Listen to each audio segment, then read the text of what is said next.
شروع اللہ کا نام لے کر جو بڑا مہربان نہایت رحم والا ہے۔ الف لام میم، اللہ جو معبود برحق ہے، اس کے سوا کوئی عبادت کے لائق نہیں، زندہ ہے، سب کو تھامنے والا۔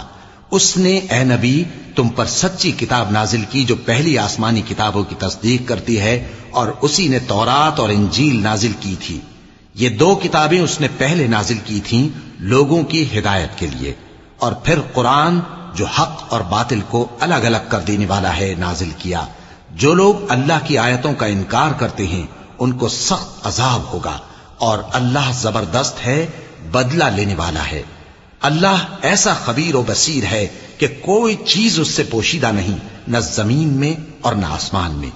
وہی تو ہے جو ماں کے پیٹ میں جیسی چاہتا ہے تمہاری صورتیں بناتا ہے، اس غالب حکمت والے کے سوا کوئی عبادت کے لائق نہیں۔